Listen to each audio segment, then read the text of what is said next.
her description of how it happened yesterday. Watch. Why am I out? They asked me to resign. And in fact, they harassed me as I was driving back to the state office from West Point, Georgia yesterday. I had at least 3 calls telling me the White House wanted me to resign. So the pressure came from the White House. And the last one asked me to pull over to the side of the road and do it. She said, well, Shirley, they want you to pull over to the side of the road and do it, because you're going to be on Glenn Beck tonight.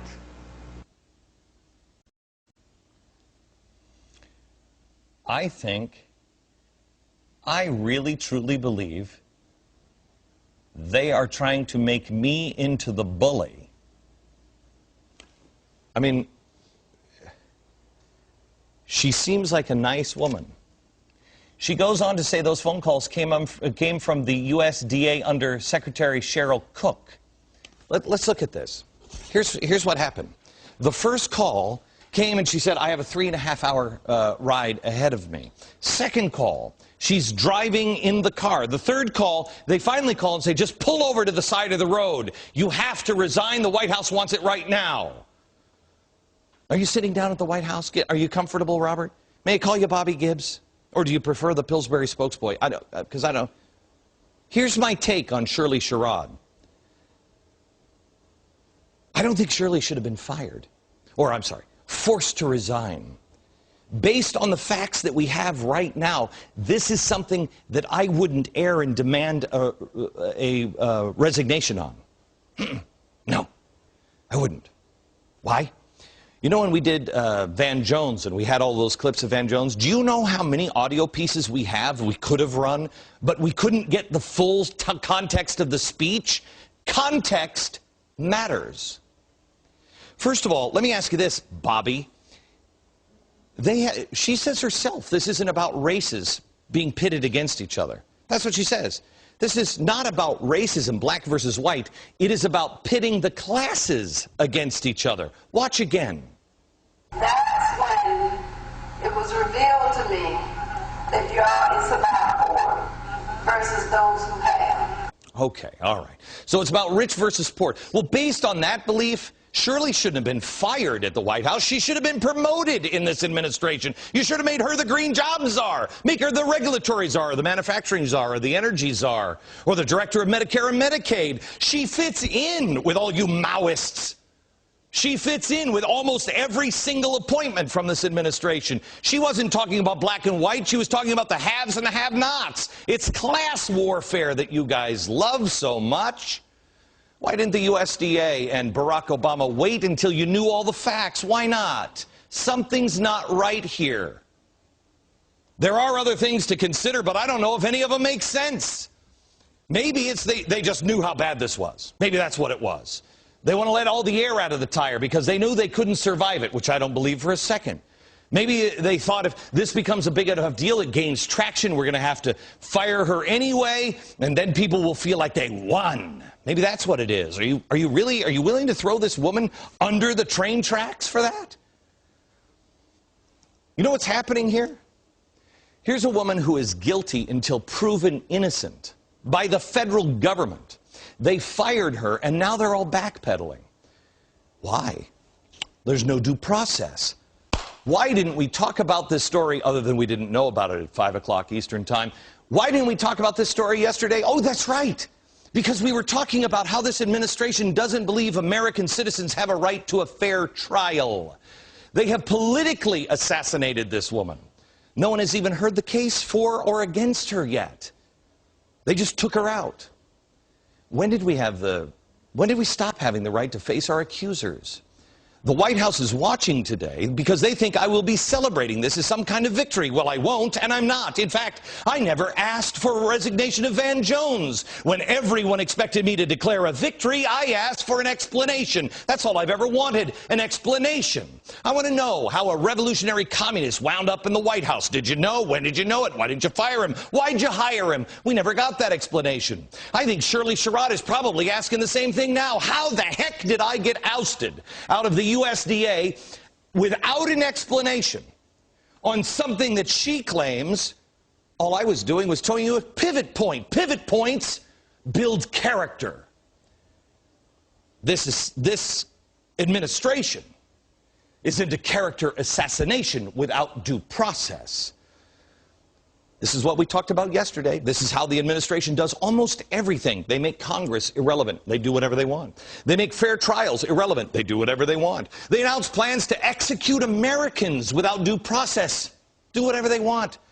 That's how they got health care done.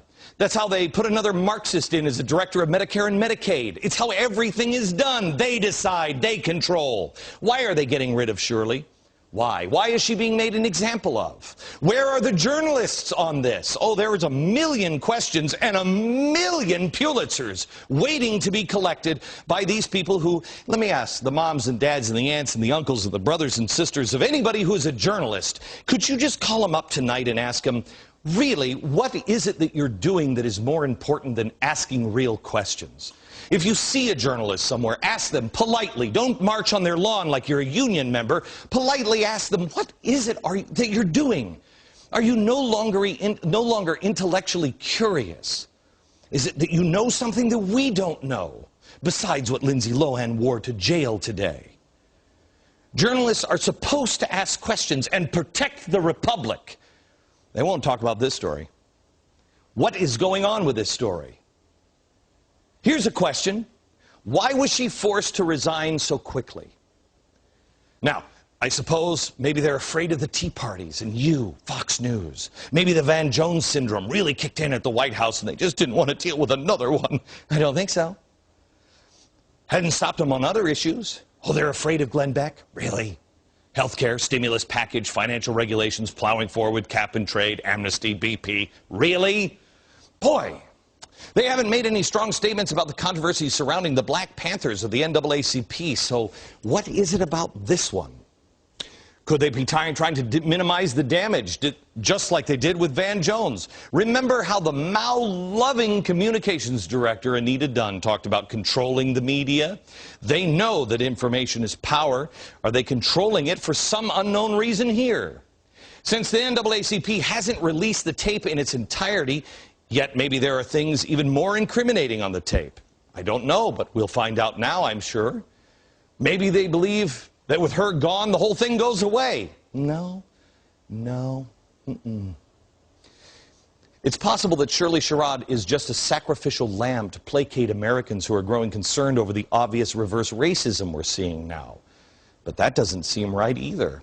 It could be that the election's coming up and the polls are going south and they don't want another racist problem on their hands, but that doesn't work either. It could be that their shoes were too tight, or perhaps their heads weren't screwed on right. Or maybe, just maybe, the most likely reason of all was that their hearts were 2 sizes too small. Dr. Seuss makes more sense today.